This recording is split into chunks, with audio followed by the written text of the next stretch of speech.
Hola y bienvenidos a través de la Biblia con Les Feldick. Como ganadero y agricultor de Oklahoma, Les Feldick ha estado enseñando clases de Biblia al estilo casero durante más de 20 años en Iowa, Oklahoma y Texas.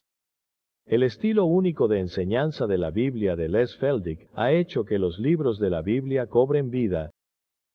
Cuando les está enseñando, es tan interesante. La gente dice que el tiempo parece volar. Y ahora, aquí está Les Feldick. Está bien. Y de nuevo vamos a entrar de lleno, donde lo dejamos. Después de todo, esto es solo un estudio bíblico y no siempre sabemos hasta dónde vamos a llegar. Pero sea un versículo o dos versículos o un capítulo, no hace ninguna diferencia.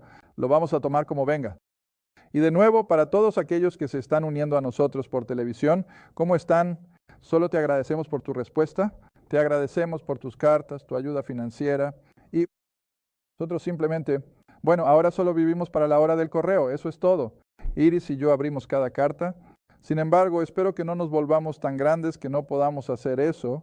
Nos gusta mantener el toque personal de ver cada nombre que llega y leer tus cartas, tus biografías. Cuéntenos sobre ustedes. Disfrutamos cada parte de ello. Agradecemos sus solicitudes de oración y créanme, nosotros tomamos estas cosas en serio y cada vez que tenemos una solicitud de oración, ciertamente la honramos llevándola a la sala del trono. Y así que de nuevo, solo quiero que sepas que apreciamos todo lo que estás haciendo. Y de nuevo, para aquellos de ustedes aquí en el estudio, no podríamos hacerlo sin ustedes. Y así todos nosotros estamos trabajando juntos. Y siempre tenemos que agradecer a las personas que están ayudando en el ministerio mismo. Jerry está aquí de nuevo hoy, hace toda la transcripción para los libros.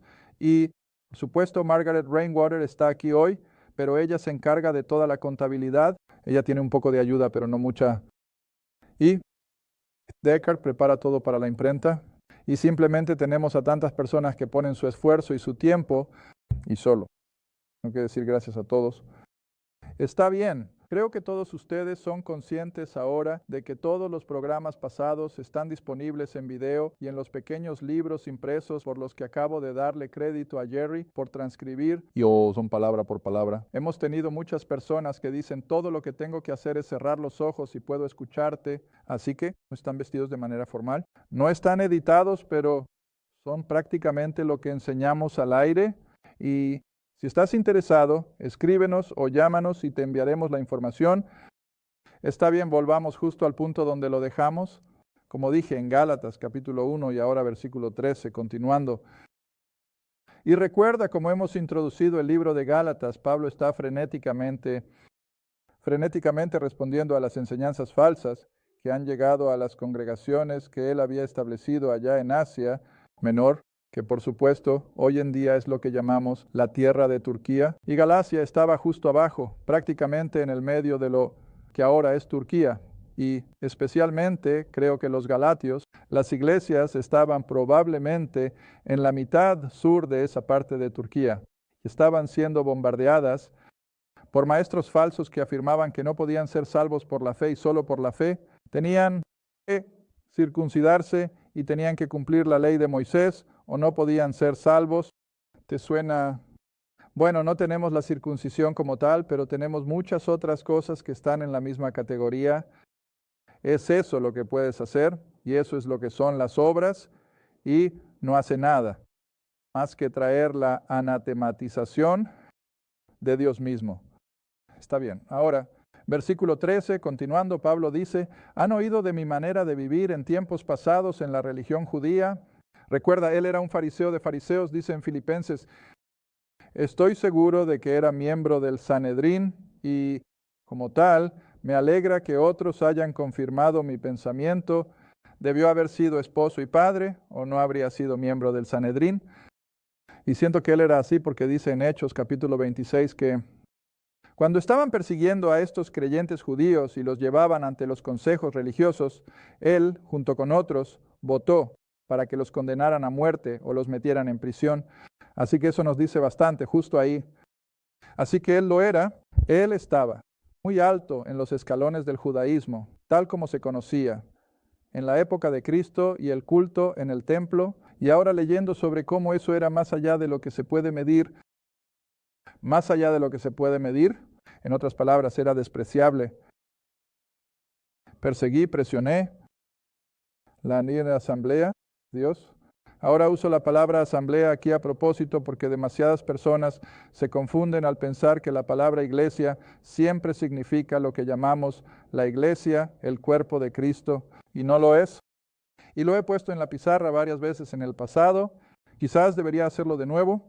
La palabra traducida como iglesia en nuestro Nuevo Testamento es la palabra griega eclesia y se puede escribir con K o A, R o C. No hace ninguna diferencia, pero la eclesia y por todo lo que significaba en su verdadera forma traducida era una asamblea convocada y no significa necesariamente alguien con pastores, obispos y diáconos, aunque cuando Pablo habla del cuerpo de Cristo en la iglesia local sí lo hace. Está bien, ahora la palabra eclesia entonces era a lo que Esteban se refería en el capítulo 7 de los Hechos cuando dijo, la iglesia en el desierto. ¿Recuerdas eso? La iglesia en el desierto. Bueno, eso no era una iglesia, pero era una asamblea convocada, porque Dios llamó a Israel fuera de Egipto hacia sí mismo, y se le llamó una eclesia, el grupo de creyentes judíos en Jerusalén. Eran una asamblea convocada, se habían separado de la multitud de judaizantes, y así eran una eclesia, eran una asamblea convocada, pero sostengo que aún no eran el cuerpo de Cristo. Y así, de vuelta en los Hechos, otro ejemplo de cuando no es más que un grupo espiritual de personas es cuando hicieron disturbios en Éfeso y corrieron hacia el teatro. Eran una turba, estaban haciendo disturbios por lo que el apóstol Pablo había estado logrando entre esos pueblos paganos. ¿Y cómo se llama? Una eclesia. Ahora, afortunadamente los traductores de la Reina Valera no usaron la palabra iglesia para eso. Entonces, ¿qué usan? Asamblea. Y así, la asamblea estaba siendo abordada y se nos advierte que las autoridades romanas iban a ponerlos en cuestión. Así que tenemos que tener cuidado con cómo estas terminologías nos confunden o nos aclaran. Y así, cuando dice aquí, perseguía a la iglesia, prefiero la palabra asamblea, porque eso es lo que era. Era un grupo de judíos convocados y separados que, en mi opinión, aún no estaban bajo la terminología del cuerpo de Cristo, que es algo tan diferente. Está bien, tómalo por lo que vale. Puede que no estén de acuerdo conmigo, pero está bien. Entonces dice, perseguía la asamblea de Dios y la destruí. Bueno, ahora volvamos al libro de los Hechos para que tengamos el relato escritural, para que puedas ver por ti mismo de qué está hablando. Y regresas al capítulo 7 de los Hechos. Y vamos a saltar directamente al versículo 57. Y aquí tenemos a Esteban, quien ha dirigido su discurso a los líderes de la nación de Israel y ha pasado por todo ese registro histórico, la nación, y los lleva hasta el momento de la crucifixión y el rechazo de Cristo, y proclama, como lo había estado haciendo Cristo mismo, y como lo había estado haciendo Pedro en Pentecostés y en los capítulos intermedios, que Él era el Cristo, el Mesías de Israel. Pero Pedro dijo allá en los capítulos 2 y 3, ustedes lo mataron, lo asesinaron, pero Dios lo resucitó de entre los muertos y Él sigue en posición de ser su rey. Está bien, ahora como dije antes, entonces, cuando Saulo de Tarso, ese practicante religioso del judaísmo, vio las incursiones que Jesús de Nazaret y los 12 estaban haciendo en el judaísmo, él simplemente, se volvió loco, como diríamos, y luchó con todas sus fuerzas y trató de acabar con ello. Está bien, bajemos al versículo 57. Él era sincero, sinceramente equivocado, pero era sincero en su odio hacia estos judíos que habían abrazado a Jesús de Nazaret. Esa es la mejor manera en que puedo expresarlo. Está bien, versículo 57. Entonces gritaron estos líderes judíos, gritaron con gran voz y se taparon los oídos y corrieron hacia él, es decir, hacia Esteban. Todos a una lo sacaron de la ciudad y lo apedrearon. ¿Recuerdas varios programas atrás? Te dije que una definición o descripción del apedreamiento era que era obsceno. Obsceno, en otras palabras, el cuerpo de esa víctima fue simplemente aplastado y machacado con estas piedras y rocas hasta el punto de ser increíble. Está bien, ahora esta es la muerte, por supuesto, que le están causando a Esteban. Lo están apedreando. Y los testigos dejaron sus ropas a los pies de un joven cuyo nombre era Saulo. Ahora, no lo pongas demasiado joven. Él tiene alrededor de 30 años, estoy bastante seguro. Él tenía más o menos la misma edad que Cristo, así que probablemente tiene alrededor de 30 años o un poco más. Versículo 59, y apedrearon a Esteban, quien estaba invocando a Dios y diciendo, Señor Jesús, recibe mi espíritu. Y se arrodilló y clamó con gran voz, Señor, no les tomes en cuenta este pecado. Y cuando dijo esto, se durmió. Quizás no debería hacer esto, pero lo voy a hacer. Recibimos un oyente de algún lugar en el mundo de la televisión que nos envió una grabación del sermón del domingo por la mañana de su pastor. Y fue una joya. Te diré algo, lo escuché de principio a fin, fue uno. Bueno, y hizo varios puntos, supongo que por eso pensé que era tan bueno, donde estuvo de acuerdo conmigo explícitamente. Y uno de ellos fue, y me has oído decirlo, en este programa no es apropiado para nosotros, en esta era de gracia, en la era post-resurrección, referirnos al Señor simplemente como Jesús.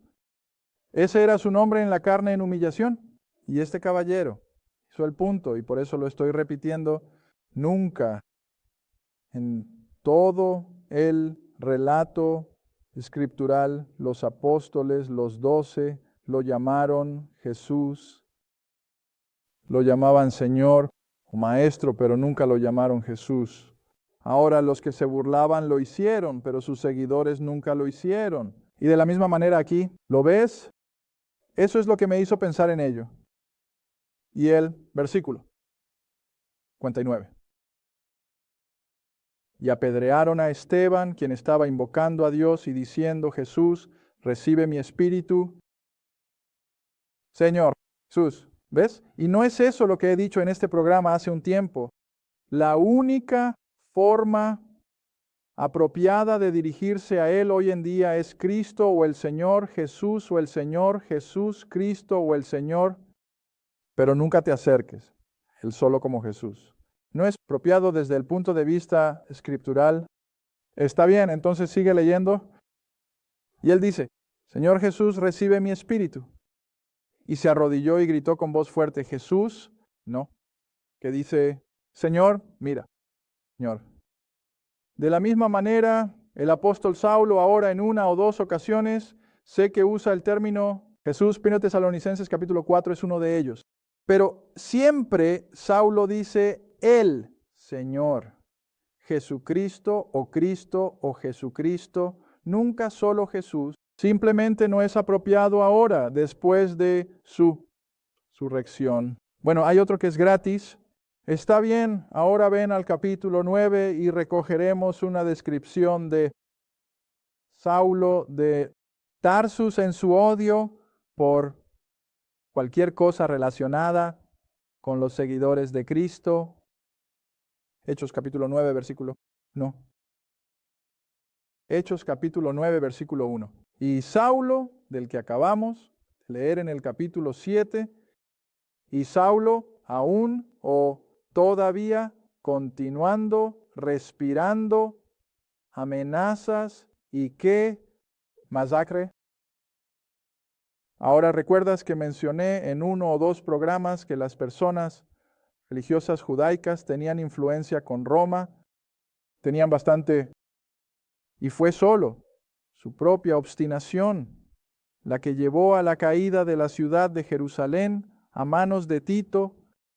Pero los romanos tenían mucho respeto por el judaísmo y lo que he mencionado antes en este programa, la razón por la que perseguían al alma cristiana era que era algo totalmente nuevo. Y como los judíos acusan de ser, lo trataron como una especie de secta o algo así, pero el judaísmo tenía el respeto de las autoridades romanas porque se consideraba una de las religiones antiguas. Y otra cosa que he mencionado en este programa, sé que lo he hecho, los judíos de un extremo al otro del imperio romano enviaban enormes cantidades de dinero al templo como sus ofrendas. Nunca se perdió $1. Ahora no se llamaba dólar entonces, pero ¿sabes a qué me refiero?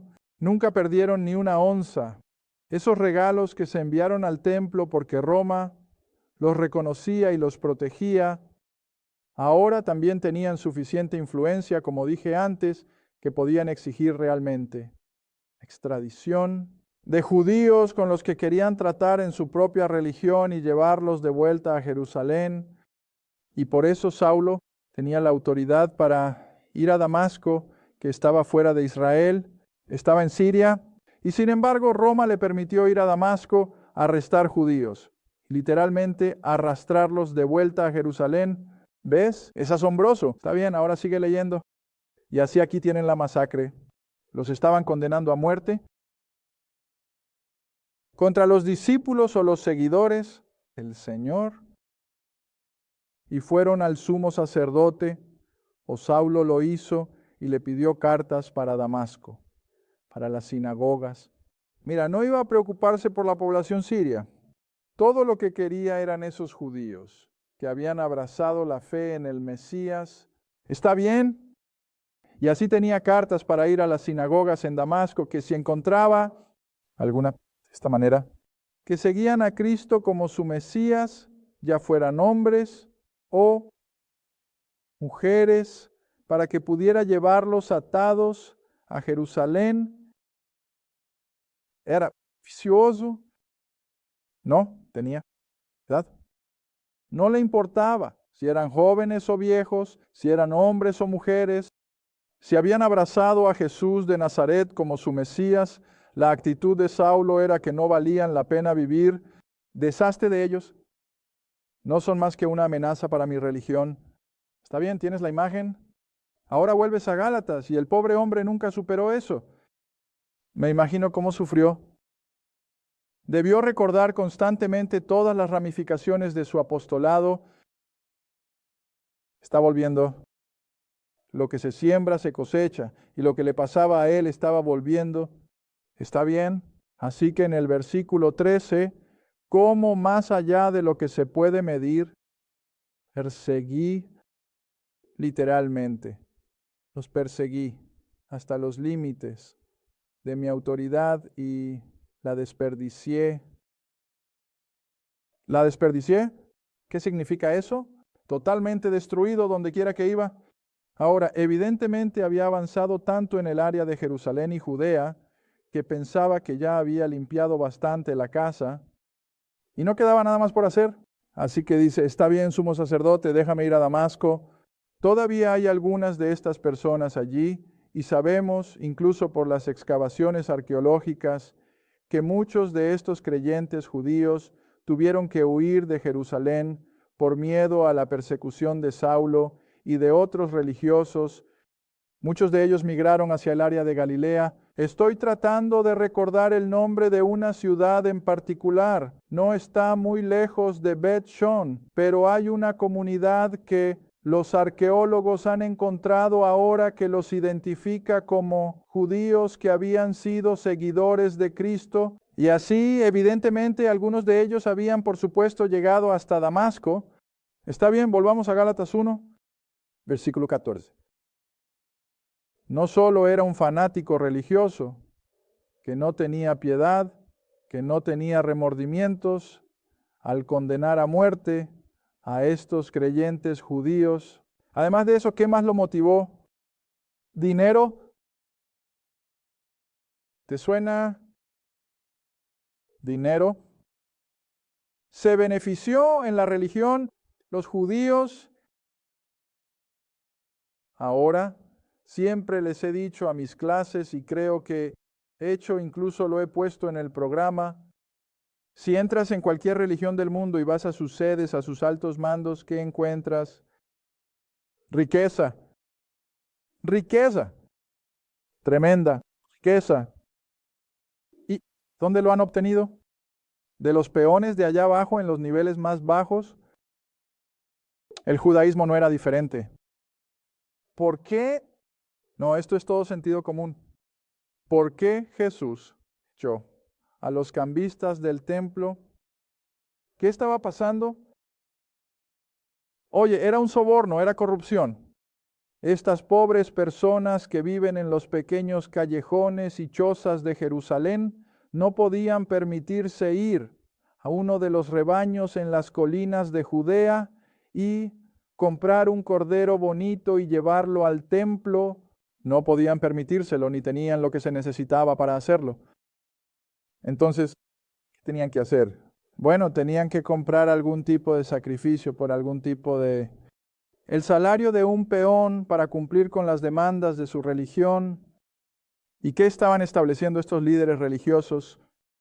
Un mercado. Y cobraban 10 veces el precio por lo que estos pobres necesitaban, ya fuera una tórtola o tal vez era un corderito que tenía algo mal y no era tan bueno. Mira, esa era la cuestión que Dios tenía como una controversia con Israel. Debían traer un cordero sin defecto. Pero mira, estos sinvergüenzas de Israel estaban aprovechándose de la gente pobre y les vendían lo peor, que podían usar para un sacrificio, cobrando precios exorbitantes. ¿Por qué? Oye, misma motivación que la gente tiene hoy en día, a que para hacerse rico. Y ves, el viejo Saúl estaba justo en medio de eso. Él estaba ganando mucho dinero. Ahora, si no me crees, tienes que venir con nosotros a Jerusalén. Y generalmente tenemos la oportunidad de bajar y ver la casa de Caifás, el sumo sacerdote, excavada de las excavaciones arqueológicas ahora. Está a varios pies por debajo del nivel de la calle. Pero incluso después de todos estos 2000 años bajo la tierra y la arena del Medio Oriente, puedes ver por el material que había en sus paredes y con todos los baños que tenían, que vivían suntuosamente. De hecho, en una zona de esa casa se pueden ver 3 o 4 capas donde, como nos señala nuestro guía, debió ir la mujer de Caba a Atenas y ella volvió y dijo: cariño, tenemos que tener esto en nuestra pared porque después de todo, eso es lo que tenían todas las personas ricas en Atenas. Bueno, está bien, lo haremos. Entonces tal vez 1 año o 2 después ella fue a Roma y vio algo que era aún más bonito. Y ella volvió y dijo: cariño, dijo, tienes lo que se necesita. Tengo que tener este nuevo material en nuestras paredes. Y él dice: bueno, está bien.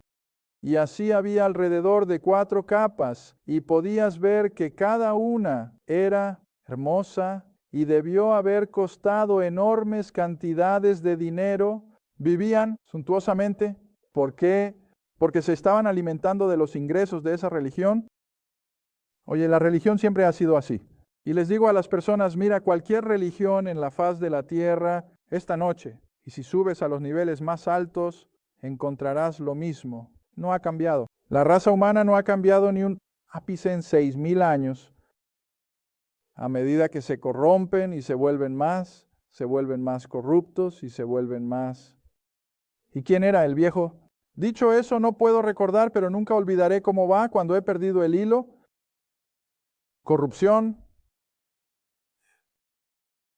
Sí, de todos modos, la corrupción total engendra corrupción total. Eso no está bien, lo tenía hace un momento, pero lo he perdido. Pero de todos modos, ¿sabes a qué me refiero? ¿Cuánto? Más corruptas son las personas, más corruptas se vuelven. Y simplemente sigue alimentándose de eso.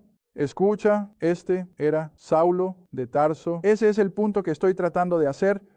Este tipo era fariseo de los fariseos. Él era corrupto en la religión, no tenía ninguna misericordia para aquellos que se oponían a él. Se oponía a ello y así podía arrastrarlos. meterlos en las mazmorras o condenarlos a ser apedreados. Nunca le importó. Está bien, sigue leyendo. Es su relato, no el mío. Y él dice, ¿has oído hablar de mi manera de vivir? En el versículo 14, saqué provecho de la religión de los judíos. Ahora, aquellos de ustedes que me han escuchado enseñar durante los últimos años lo saben. Detesto la palabra religión porque la Biblia siempre la usa de manera negativa. Creo que en el libro de Santiago probablemente sea una excepción. Cuando Santiago dice, el que es religioso refrenará su lengua o algo así. Pero en su mayoría, la palabra religión en las Escrituras es una mala palabra, así como lo es aquí. Saulo dice, saqué provecho de la religión de los judíos, ¿ves? Porque era un sistema malo, corrupto. Ahora, ¿no tengo que decirte eso? Todo lo que tienes que hacer es volver y leer el relato de Jesús con esos fariseos. ¿Y qué eran ellos? Eran corruptos. ¿Recuerdas cuando uno de ellos golpeó a Saulo en la cara? ¿Qué le llamó Saulo? Tú, sepulcro, blanqueado. Ahora, ese es un lenguaje bastante fuerte. Tuvo que retractarse porque dijo, no sabía que era un sumo sacerdote. Bueno, creo que hay más de lo que se lee entre líneas, pero sea como sea, eso es lo que le llamó. Él dijo, ¿por qué tú, sepulcro blanqueado? ¿Cómo te atreves a golpearme? Y luego regresan y dicen, ¿puedes llamar así al sumo sacerdote? Oh, dice, no sabía que era un sumo sacerdote. Bueno, lo que sea. Siguiendo en el versículo 14, nos quedan unos segundos. Entonces dice, saqué provecho de la religión de los judíos por encima de muchos de mis iguales en mi propia nación. En otras palabras, probablemente estaba ganando más dinero que la mayoría de ellos. Porque estaba siendo más excesivamente celoso de tradiciones. Mira, la religión siempre se basa en la tradición, ¿no es así? No doctrina, sino tradición. Y mira, estoy construyendo, me estoy preparando para que cuando avancemos un poco más en Gálatas, vamos a ver que los tiempos no han cambiado ni un ápice en 2000 años. Oh, no estamos tratando con la circuncisión. No estamos tratando con fariseos y el judaísmo, sino que estamos lidiando con el mismo tipo de mentalidad. Es lo mismo. Es la religión y todas sus exigencias sobre la gente pobre, inocente. Pero, ahora mira lo que dice, siendo más excesivamente celoso de las tradiciones de mis que padres. En otras palabras, Saulo era orgulloso de su genealogía y probablemente incluso pudo rastrearla hasta la economía del Antiguo Testamento. Y recuerda que su padre debió ser algún tipo de hombre influyente, porque él ya era ciudadano romano. Porque Saulo, recuerda, cuando es arrestado por los romanos, ¿qué dice que es? ¿Soy ciudadano romano? Y él dijo, ¿cómo pudiste permitirte comprarlo? Me costó todo tipo de cosas. Y Saulo dice, ¿no tuve que comprarlo? ¿Yo que libre de nacimiento? Mira, sí, ciudadano romano. Así que eso te dice algo sobre su padre y probablemente incluso sobre su abuelo. Pero sea lo que sea, todo esto entra en juego ahora cuando miras el fanatismo religioso del hombre. Era un fanático y no le importaba a quién lastimara. No le importaba a quién condenara a muerte. Si pudiera acabar con todos estos judíos que habían seguido a Cristo, entonces pensaba que era el ganador.